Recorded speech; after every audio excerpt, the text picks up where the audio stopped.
It was total domination by Penn State as they steamrolled SMU in the first round of the college football playoff in James Franklin's 100th win at Penn State. Now the Nittany Lions are off to the Fiesta Bowl. We break everything down. Nittany Nation Overtime is next. The money is talking, I'm flowing, it's coming in just how I drew it. Yeah, you know what it is. Hey, we doing it big.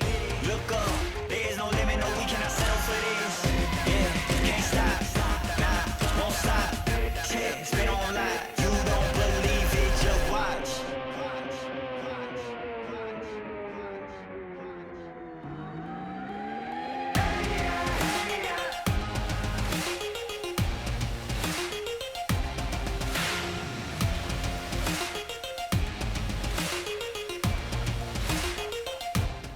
Welcome into another playoff edition of Nittany Nation Overtime. I'm your host, Ryan Risky. I'm joined by the Nitwits, Mark Brennan, Neil Rudel, and former Penn State quarterback Shane McGregor. And guys, James Franklin and Penn State are 1-0 in the college football playoff.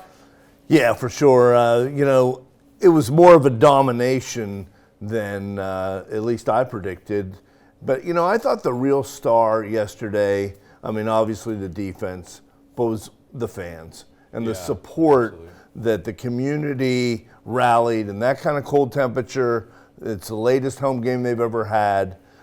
Just was so super impressed by that. You didn't know going in. You thought maybe more empty seats than there were. I think the Penn State fans really put their best foot forward. Yeah, I called that one of the best crowds in Penn State home history. That was just unbelievable, and it's weird. I get there slightly earlier than Neil. Neil gets there like 20 minutes before kickoff. I get there never exaggerate. 5 hours early. There was like no cars. It was unbelievable. When I got there, like seriously, around 7:30 a.m., there were no cars coming in. What are you doing? Do you turn the lights on or bring out the food? I'm starting to work, getting reports up and whatnot. He was looking for a tailgate to chow down on some food at, and there weren't any there. Yeah, well, it would be better than a press box. But listen, in all seriousness, there weren't cars in the parking lot, and there usually are. I know it sounds crazy that I'm there that early, and there's usually a lot of traffic, and there wasn't. And there were people in the press box from Penn State who were like, geez, I'm wondering what this is going to be like. And I was wondering. And you get close to kickoff and it's almost full, and then you look outside and there were people still lined up to get in. That is unbelievable. For them to come out and support that team like that, I don't know how many teams would have that. A lot of Pennsylvania fans, man. All right, come out to support. And you can make the playoff the next 100 years. It'll never be the first time. So quite an occasion. Yeah. As we said, James Franklin 1-0 in his career in the college football playoff, a big win, and now they're off to the Fiesta Bowl. And you saw the videos in the locker room. They really are playing for James. These players. He's clearly a player's coach. And you're 11 years into his tenure now. The way they hoisted him, presented a special game ball for his 100th win. And hey, a lot of things are starting to align. Yeah, and the things that Aller said after the game, basically that he doesn't appreciate some of the things that are being said about Franklin, and you get the sense from all of the players like that. And then you see the video, and it's unbelievable. The other guy I wanted to point out is Tom Allen, because the way that defense played against Oregon for most of the game, you really had to wonder. And then they come out on that first series, defensive series, and just aren't good at all. There was confusion, there was bickering, all this stuff happened, and up in the press box is Tom Allen, Mr. Calm, Mr. Cool, and by the time they start their second defensive series, the defense turns everything around and plays extremely well. So Kodal Nicki has gotten so much credit, and rightfully so, but I thought Tom Allen was another star of that game. Absolutely. He was pretty excited when Rojas, he was beating on the press box window. So he didn't break it. He comes off, a little reserved, but it's kind of neat because there's a guy that's made some adjustments. He moved up to the press box this year during the season, which you hardly have ever seen a mid-season move like that. Former head coach. So he's made some adjustments, and clearly they worked out. And I agree with you. They did not play well against Oregon, and there were times during the year where they were vulnerable to the pass.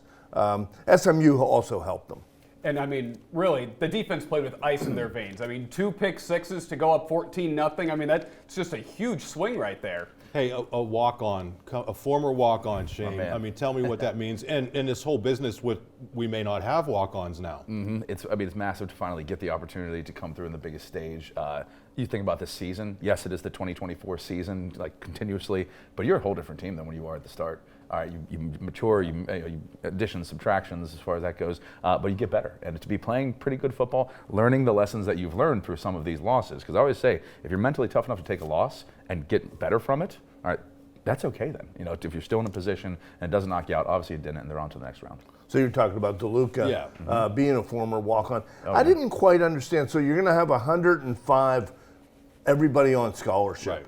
You know, so I guess a guy like DeLuca, though, would be a candidate to be on scholarship right from the start, though, would he not? Well, no, it's going to be much more difficult because this was a kid who was injured late in his high school career, and if it's a gamble to spend a scholarship on somebody like that. right. So he would not have gotten a scholarship to Penn State, and now, and that's what I was getting at, Shane, is that as a walk-on yourself at one point, to see a guy come in and be a pivotal player. We've seen it before, but what does that mean to somebody like you? I mean, it makes me, every time I hear that, former walk-on kind of thing, it could be from Penn State or any school, to be honest. It's pretty cool. I know what that grind is like. I know it's a thankless thing. It's sometimes where there's a lot of nights where you're going to bed thinking, what am I doing this for, but like, should I be doing this? Or maybe I could go somewhere else. And to see somebody work that hard, have the success, and come through on a big stage, like, that makes me happy. I know there's other guys, our walk-on friends that we always, think about, like, we know that grind, and it's good to see somebody have that success. And for someone like Dom, like whenever he's gotten an opportunity, he's made plays. I mean, this is 2 years in a row that he's had a pick six.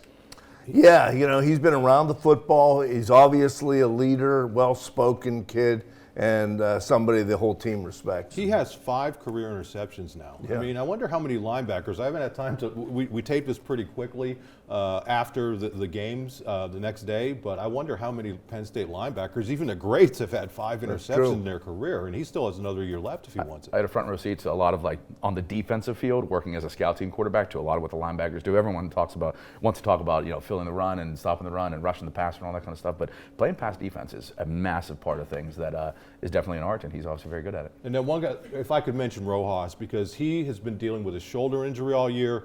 He's a former high school running back, and people were kind of joking for a lot of the year that he looked like a former high school running back playing linebacker because he was kind of out of position. Things just weren't clicking for him. In that game, he looked like a former high school running back in a good way. He picked off a pass, and that, to me, was the best run of the game, wasn't it? I mean, that was like unbelievable. Yeah. So to see a young guy not have the easiest first year as a starter and keep grinding, and the coaching staff sticks with him, and that's why, because he's, you're on the biggest stage, and all of a sudden he's coming through.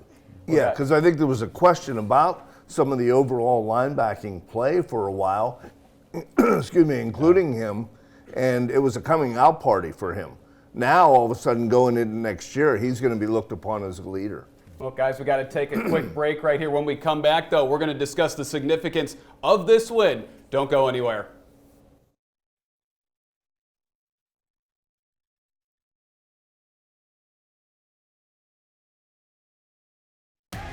You're watching Nittany Nation Overtime. Welcome back into Nittany Nation Overtime. Ryan Risky, Mark Brennan, Neil Rudel, and former Penn State quarterback Shane McGregor. And guys, some history and nostalgia on the field yesterday. James Franklin wins his 100th career game in his first ever playoff game, and it came on what would have been Joe Paterno's 98th birthday. How about that? Yeah.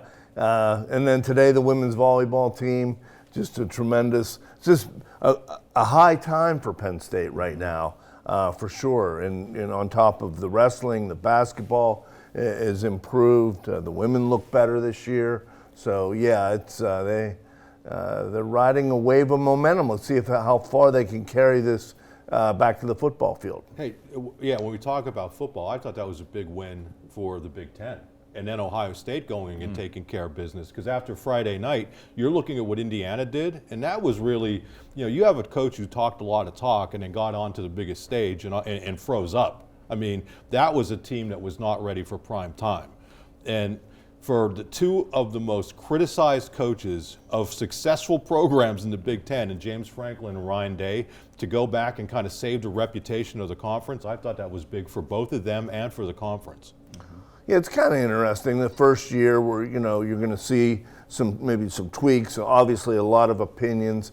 I mean, mine is that maybe they expanded too big to go from 4 to 12. I mean, we haven't seen a competitive game in the first round. Could they have gone to 8? Would that have assured? And also the seedings. I don't think Penn State, Boise State shouldn't be a 3. Hopefully Penn State could go out there and prove that. But it just, this will be number 15, the 15th game for Penn State. They still could have 3 left. That's just wild to think about. As we talked about before the Big Ten championship game, where we didn't even know that Penn State was going to make it. Yeah, it's like, going to Indianapolis and then you go and lose and then you have to play the next week. Part of me thinks you might even want to have played. I mean, it's nice they have a week off with the Heisman week, but then you also let's keep this thing going. You don't want too long. I'm not saying any of these teams with buys are going to get rusty or anything like that, but sometimes keeping the rhythm of your season and also like a momentum-causing win and staying pretty healthy, all right, that's the stuff that you want to springboard you into the next round. I would say that the playing isn't the biggest issue, though, Neil, because the lower divisions do that. I mean, they have playoffs. What I would say is everything that these coaches are trying to cram into December now with signing period and a transfer portal. I'm not saying I have an answer, but these coaches are going to end up working themselves to death over having to do all of this stuff in 1 month. It's such a key period. And then we see the situation that we talked about last show with Purbulla. I mean, where it's a situation, I don't know if we talked about it or not, but where, he's kind of forced to make a decision. Right, and then you also have to factor in not many teams besides Penn State are probably losing a key contributor before the playoff run. Yeah, and I thought that affected Aller early in the game. He looked a little reluctant he did have some runs for first downs, but I think he was tentative early on. I wonder how much you're going to continue to see that. They got to keep him out of harm's way to some extent, right? Yeah, I mean, it's pretty much you got to let it all out there essentially. Not having that, I think we saw a Drew Aller called, designed quarterback draw. I don't know if I haven't watched every single play this year, but I haven't seen that really much. And his effectiveness with his legs might have been the MVP of the first half, straight offensively. All right, obviously with the defensive touchdown changed the whole landscape of the game. But I thought the key with the whole thing was when SMU got the ball first and they went down and they started going that warp speed tempo, it was effective, but it showed me I don't think that they can play with us. Because they're not playing straight up, and that's not sustainable. And your script's going to run out eventually, and then what? And then we saw that obviously after the turnovers, and then the ineptitude after that. Right, and then really from there, they just could not keep up. Especially when you give away 14 points, and then you get gifted, the ball at the 19-yard line because Penn State goes for it on 4th and 1, and what really was a questionable decision by James, and then you don't get it, and then a couple plays later, you throw another interception. Yeah, I mean, their defense bailed him out of that situation. Like you said, 3 interceptions in the first half, and a couple of them were just directly thrown to the Penn State guys. I just wasn't impressed overall with SMU. You look now, they didn't play Miami, they didn't play Syracuse. Were they really deserving? I know they only had, Who did you want I'm not instead? saying Alabama deserved it, but I think it would have been a better game. That's possible, and we'll continue this conversation. We have to take another break. Don't go anywhere. You're watching Nittany Nation Overtime.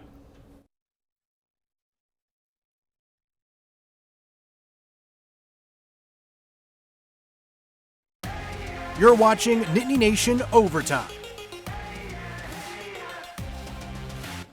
Welcome back into Nittany Nation Overtime. Ryan Risky, Mark Brennan, Neil Rudel, and former Penn State quarterback Shane McGregor. And guys, first round's over. We didn't get the games probably that we were expecting. A lot of them were pretty much beat downs. And I think it raises the question of did the committee get it right? I don't know. It looks like Ohio State might be the best team, at least right now. And they get how revenge at Oregon how they now. poured it on.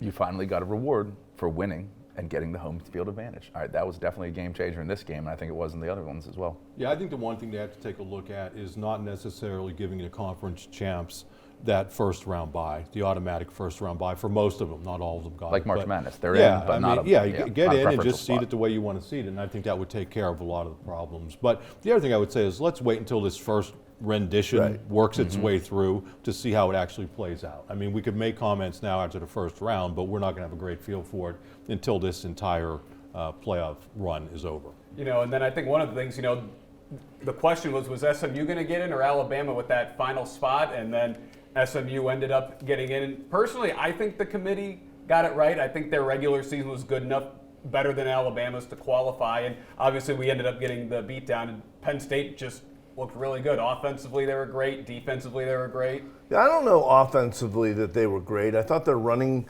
game came on in the second half.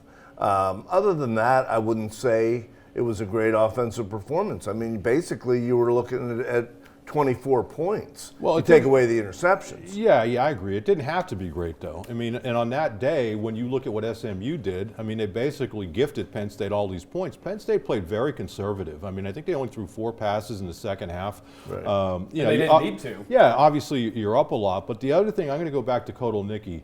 I mean, they averaged less than 3 yards per carry in the first quarter, right, and he never went away from it. Mm-hmm. I mean, we've seen coaches, coordinators, when that run game isn't working early, that go away from it, and he didn't. He stuck with it, and what happened? The game goes on, and you have Katron Allen, who had 0 net yards in the first quarter, and you have Nick Singleton, who's running like a bad whatever, and they end up just beating the team up in the second half. So I give a lot of credit to Nittany. They didn't really have to think outside the box there. The defense gives you 2 touchdowns, play conservative. The only way SMU is getting back in that is if Penn State makes mistakes, no turnovers, until obviously won by Grunk. And it is a 4-quarter game. Like, you play the 4 quarters. And I know that the 2 pick sixes in the first quarter, complete aberration, changes everything. But in the end, you're playing the long game. All right, he's one of those things, you got to establish things to set things up, and that just works off everything there. You know, I would say my one critique with the offense is we got to have championship level detail, if that's what we're after. Whereas, like, first play of the game, we come out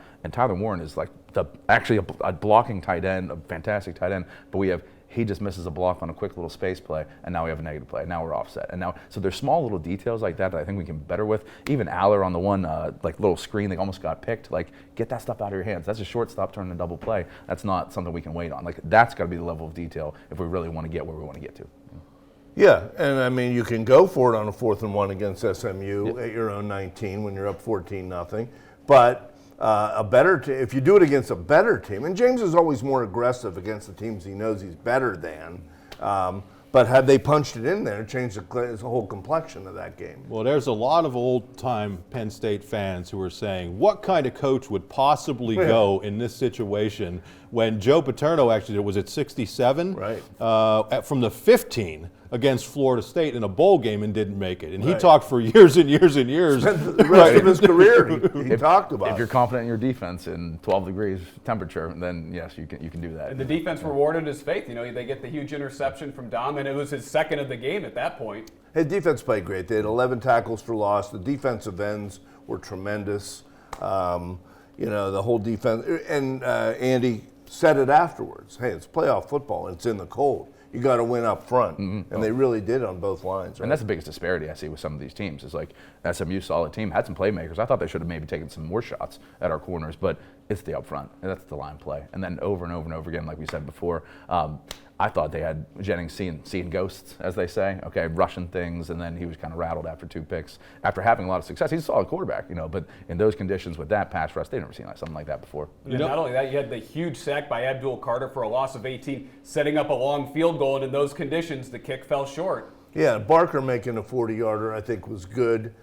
Because the last couple games they've had some problems on special teams, and they had other problems on special teams also, but I thought that was a positive. I think the group that looked really good were the Big Ten officials, because this was an SEC crew, and they don't call holding either.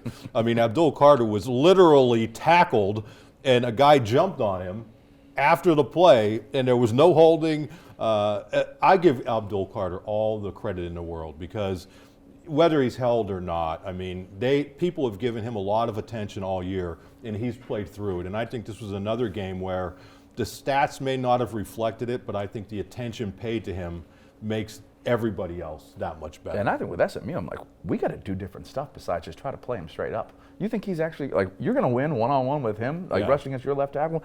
Absolutely not. You got to maybe read him, maybe crack him, maybe do some different things as far as that goes. I thought they should have gone a little more to the quick passing game, get a little rhythm going, trying to take some longer shots downfield, and just kind of wasn't working. Or use run the quarterback.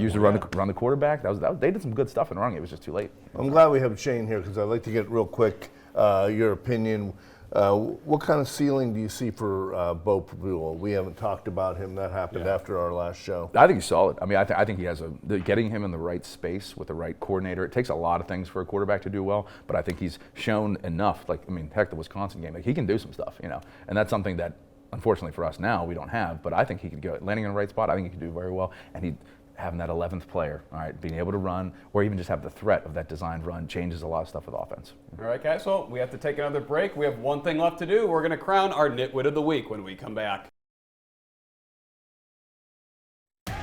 You're watching Nittany Nation Overtime. Nitwit of the Week. Oh, we won again. I had to shrink the size of the footballs again. We're just running away with it. I don't think it's mathematically possible for you guys to catch up. You're toying with us. We're going to count the Senior Bowl, I'm telling you. Playoffs worth two? Yeah, I don't know. So, The guest really has to pick it up, Neil. I don't know what you One win over the past 2 years for the guest. Can I get 10 to 1 on? God. All right, well, since we won last week, I guess it's my turn to make a pick. I'm going to say Penn State beats Boise State 30-23.